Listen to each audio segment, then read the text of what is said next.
ایمان کی جلد نمبر 5 ہے، صفحہ نمبر 333 ہے، مسند امام احمد کی جلد نمبر 5 ہے، صفحہ نمبر 835 ہے، حلیۃ الاولیاء کی جلد نمبر 1 ہے، صفحہ نمبر 247 ہے، متعدد مقامات پر حدیث موجود ہے۔ اب گھبرانا نہیں، اس میں تھوڑا سا مشکل وقت آئے گا، لیکن فوراً ہی ہوا کا رخ بدل جائے گا۔ اب میرے محبوب علیہ الصلوۃ والسلام فرما رہے تھے، مجھے اپنی امت پر میرے بعد ایک چیز کا خطرہ ہے۔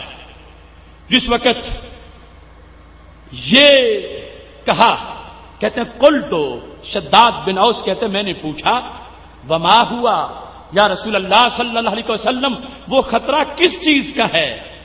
قال الشرک والشہوہ خفیہ،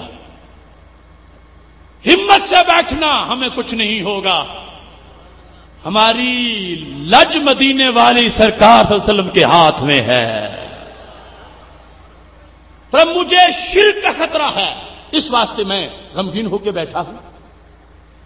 اب باقاعدہ ڈائلاگ چل رہا ہے، وہ نہ پوچھتے تو آج ہماری مشکل کیسے حل ہوتی۔ حضرت شداد بن اوس رضی اللہ تعالیٰ عنہ نے پوچھ لیا، قلت یا رسول اللہ صلی اللہ علیہ وسلم اتشرک امتک من بعدک، یا رسول اللہ صلی اللہ علیہ وسلم کیا آپ کی امت، لفظ امت پہ غور کرنا، کیا آپ کی امت آپ کے بعد شرک کرے گی؟ یہ سوال کیا کس نے؟ حضرت شداد نے، جو حدیث کے راوی ہیں۔ تو میرے نبی علیہ السلام نے جواب کیا دیا؟ جواب کا خلاصہ ہے، بھولے شداد، تم شرک کا مطلب غلط سمجھ بیٹھے ہو، جو تم نے سمجھا وہ نہیں ہے۔ میرے نبی علیہ الصلوۃ والسلام نے جواب دیا حضرت شداد کو، فرمایا سن میرے شداد، اما انہم لا یعبدون شمس ولا قمر ولا وزن ولا حجر ولا یجرؤون الناس باعمالهم، خبردار شداد سنو، قیامت تک میری امت شرک نہیں کرے گی، شرک جلی نہیں ہوگا، جس کو میں نے شرک کہا وہ ریاکاری ہے۔ ابا انہم لا یعبدون شمس ولا قمر، خبردار میری امت، صرف صحابہ کی بات نہیں، بات کس کی ہے؟ بات کس کی ہے؟ میری امت نہ سورج کو پوجے گی، نہ چاند کو، نہ بت کو، نہ پتھر کو۔ کس کی بات ہے؟ لاکی یراؤن الناس باعمالہم، ریاکاری کا مجھے خطرہ ہے۔ تو پتہ کیا چلا کہ شرک اصغر ہے، شرک اکبر نہیں ہے، شرک اصغر ہے۔ سرکار نے مطلقاً شرک فرمایا، تو اس سے مراد کیا لیا؟ شرک اصغر۔ اور شرک اکبر کی نفی کتنی زبردست انداز میں کی، 4 چیزوں کا تو نام لے لیا نا، کہ نہ شمس، نہ قمر، نہ بت، نہ حجر۔ اور شاید کسی کو وہم ہو کہ قبر کا نام نہیں آیا، تو شاید قبر والی گنجائش رہ گئی تھی، تو وہ سوچ لے، نہ شمس، نہ قمر، نہ بت، نہ حجر، نہ مزار، نہ قبر، کیونکہ سرکار نے لاکن سے مسئلہ حل کر دیا۔ لاکن یراؤن الناس باعمالہم، فرمایا میں جو شرک دیکھ رہا ہوں کہ ہو جائے گا وہ ریاکاری ہے، جس کا خطرہ ہے، ریا آ جائے گا امت میں۔ لیکن قبروں کی پرستش کا، بتوں کی پرستش کا، غیر اللہ کی پرستش کا شرک کس میں نہیں آئے گا؟ بولو، امت میں۔ کس میں نہیں آئے گا؟ امت میں۔ تو یہ امت کا لفظ بولا ہے میرے محبوب علیہ الصلوۃ والسلام نے، اور واضح کر دیا ہے کہ یہ جو میں نے لفظ بولا کہ مجھے شرک کا خطرہ ہے، میں جو گھبرا رہا ہوں، تو امت رہے گی تو پھر مجھے گھبراہٹ ہے، امت نہ رہے تو پھر امت کا لفظ کیسے بولا جائے؟ عقیدہ صحیح ہوگا لیکن ریاکاری آ جائے گی۔ یہ ہے جو پھیل گیا دنیا میں ہر طرف، ریا ہے، ہر وقت ریا کا خطرہ ہے، اب ہر وقت ہر موڑ پہ ریا کا خطرہ ہے۔ اس سے بچانے کے لیے سرکار فرما رہے تھے امت کا ثواب تھوڑا ہو جائے گا، یا کام کا ثواب نہیں ملے گا چونکہ ریا آ جائے گا۔ اے میرے شداد، قیامت تک میری امت کو بتا دینا، مجھے امت پر شرک جلی کا کوئی خطرہ نہیں ہے، خطرہ ہے تو شرک خفی اور شرک اصغر کا خطرہ ہے۔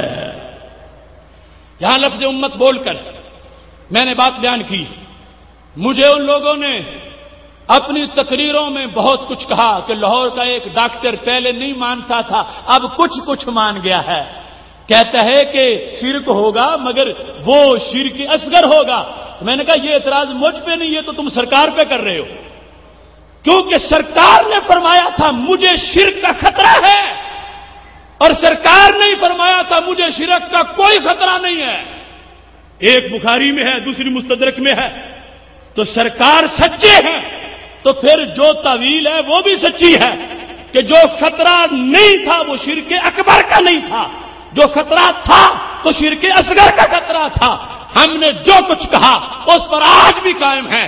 اس امت کی بیماری جو ہر جگہ مسلط ہو جائے وہ شرک جلی نہیں ہے، وہ شرک اکبر نہیں ہے، وہ شرک اصغر ہے، ریاکاری ہے، لہذا اس کے خلاف ہم سب کو مشترکہ طور پر جہاد کرنا چاہیے۔ میرے اس کہنے پر جو پچھلے سیمینار میں نے کہا تھا قرب قیامت میں جب قرآن اٹھ جائے گا تو پھر شرک آ جائے گا، قرآن جب تک ہے شرک نہیں آئے گا۔ ابن ماجہ کی حدیث پیش کی، وہ کہنے لگے یہ تم کہاں سے پیمائش لے آئے ہو کہ قرب قیامت کی، کہ قرب قیامت میں جا کے ایسے ہوگا؟ چونکہ ان لوگوں نے تو صرف شرک کے لحاظ سے صفایا آج سے صدیوں پہلے شروع کر دیا۔ آپ کو پتا ہوگا وہ جو تقویۃ الایمان کے اندر اسماعیل دیلوی نے لکھا تھا، اس کے لحاظ سے تو آج سے کئی سال پہلے کی امت مشرک ہو چکی ہے معاذ اللہ، وہ تو قرب قیامت کا انتظار ہی نہیں کرنے دیں گے۔ یہ تقویۃ الایمان میرے ہاتھ کے اندر موجود ہے، جو تقویۃ الایمان ہے حقیقت کے اندر ایمان فوت کرنے والی کتاب۔ اس کتاب کے اندر اس نے تفصیل کے ساتھ یہ چیز واضح طور پر لکھ دی ہے اور اس کو بیان کیا ہے، اور اس پر بہت تفصیل کے ساتھ اس نے اپنی طرف سے مختلف خرافات کا اظہار کیا ہے۔ ان چیزوں کو سامنے رکھتے ہوئے میں ابھی جواب کی حدیث تمہارے سامنے پیش کرنا چاہتا ہوں تاکہ اچھی طرح یہ بات واضح ہو کہ ہمارا سر کل بھی فخر سے بلند تھا اور آج بھی اللہ کے فضل سے فخر سے بلند ہے۔ یہ تقویۃ الایمان صفحہ نمبر 5 کہتا ہے، اور دعویٰ مسلمانی کے کیے جاتے ہیں، سبحان اللہ یہ منہ اور یہ دعوے سچ فرمایا اللہ صاحب نے کہتا ہے سچ فرمایا اللہ صاحب نے سورہ یوسف میں وما یؤمن اکثرهم باللہ الا وهم مشرکون۔ ترجمہ کیا کر رہا ہے؟ اور نہیں مسلمان ہیں اکثر لوگ مگر شرک کرتے ہیں، یعنی اکثر لوگ جو دعویٰ ایمان کا رکھتے ہیں وہ شرک میں گرفتار ہیں۔ اکثر لوگ جو دعویٰ نہیں کرتے وہ تو ویسے ہی خارج ہیں۔ کہتا اکثر لوگ جو دعویٰ ایمان کرتے ہیں وہ کیا ہے؟ شرک میں گرفتار ہیں۔ اور آیت کب اتری؟ سرکار پر، اور اس وقت سے ہی صفایا کر دیا ہے کہ اکثر لوگ جو دعویٰ ایمان کرتے ہیں معاذ اللہ وہ شرک میں گرفتار ہیں، اور شرک کا دعویٰ شرک جلی کا۔ ہم نے کہا یہ جھوٹ ہے، فراڈ ہے، فریب ہے، دجل ہے، کذب ہے، اس کا صداقت سے کوئی تعلق نہیں ہے۔ آج کا یہ مسئلہ ہماری عظیم امی عائشہ صدیقہ بنت صدیق رضی اللہ تعالی عنہا نے حل کروا دیا تھا۔ میرے نبی علیہ الصلوۃ والسلام سے انہوں نے سوال کیا تھا اور سرکار دو عالم صلی اللہ علیہ وسلم نے اس سوال کا جواب ارشاد فرما دیا تھا۔ اس جواب سے آج ان لوگوں کے منہ بند ہو چکے ہیں۔ وہ حدیث شریف بخاری شریف میں حدیث نمبر 7312 ہے، اور مسلم شریف میں وہ حدیث نمبر 1037 ہے، جس کے اندر ہمارے اس مسئلے کا حل موجود ہے۔ قربان جائیں نگاہ نبوت کے فیصلوں پر ہر چیز کو اسی دن کھول کے بیان کر دیا گیا تھا۔ یہ دیکھو مسلم شریف ہے، اس کے اندر سید عالم نور مجسم شفیع معظم صلی اللہ علیہ وسلم کا وہ فرمان تفصیل کے ساتھ موجود ہے، اور ہر بات کو کھول کے ہمارے محبوب علیہ السلام نے بیان کر دیا۔ حدیث کا نمبر ذہن میں رکھنا 1037 مسلم شریف۔ بات ہو رہی تھی اس دین کی عظمت کی، تو سید عائشہ صدیقہ رضی اللہ تعالیٰ عنہ بیٹھی تھی۔ آج وہ حدیث کا ایک حصہ لوگ پیش کرتے ہیں دکانداروں کے سامنے کہ یہ جلالی کہتا شرک نہیں آئے گا، حدیث میں تو ہے شرک آ جائے گا۔ کون سا بت پرستی والا آ جائے گا؟ کون سا قبروں کو پوج کر بندگی کرنے والا شرک معاذ اللہ آ جائے گا؟ پوچھا گیا دلیل کون سی ہے؟ اب توجہ کرنا، سننا تاکہ ان کی اس شرارت کا تم جواب دے سکو۔ اس حدیث کے لفظ یہ ہیں لا يذهب الليل والنهار حتى تعبد اللات والعزى، کہ میرے نبی علیہ السلام نے فرمایا یہ دنیا ختم نہیں ہوگی یہاں تک کہ لات عزا کی پھر بندگی ہوگی۔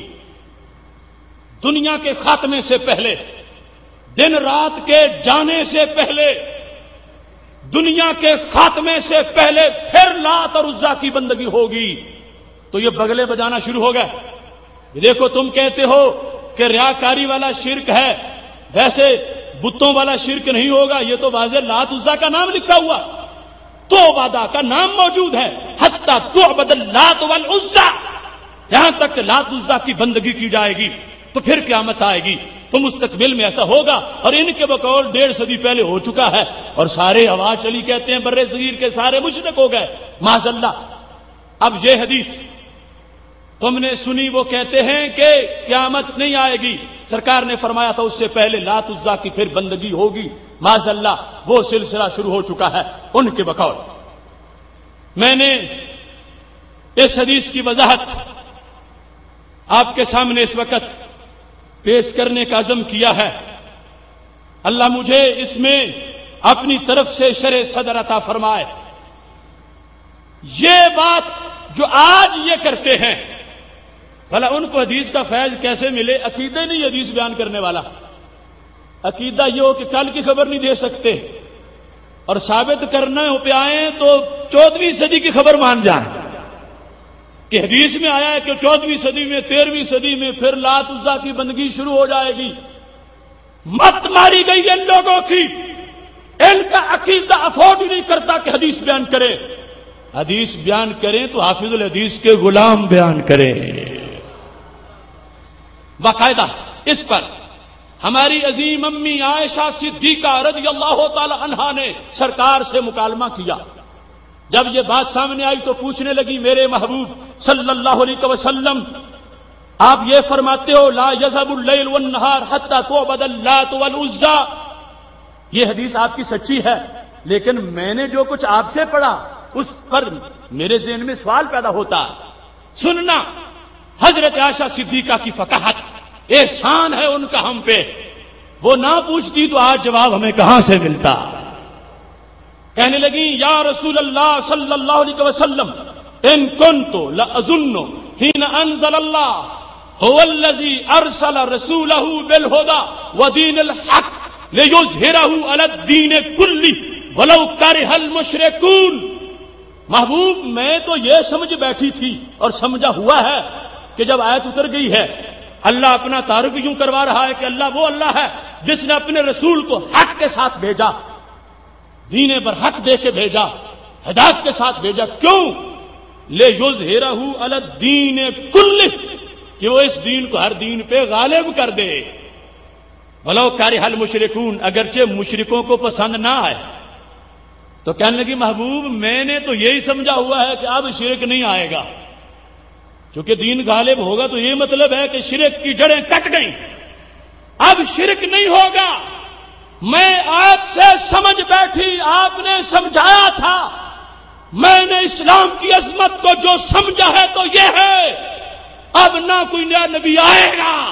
محبوب تم نے شرک کی جڑیں کاٹ دی ہیں، تمہارا توحید کا سبق قیامت تک یاد رکھا جائے گا، تو دین غالب ہوگا۔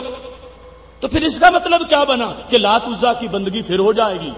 اب جواب سننا، میرے محبوب علیہ الصلوۃ والسلام فرماتے ہیں ذالک تامہ، میں نے تو یہ سمجھا کہ اب ہمیشہ اسی کا راج ہے، اب لات عزا کے زمانے گئے، اب ہمیشہ توحید کے جھنڈے لہرائیں گے، میں نے یہ سمجھا۔ آیت یہ کہہ رہی ہے محبوب آپ کا فرمان بھی سچا ہے، آیت بھی سچی ہے، تو مجھے مسئلہ سمجھا دو۔ اب مسئلہ سمجھایا میرے محبوب علیہ السلام نے، انہ سیکون من ذالک ما شاء اللہ۔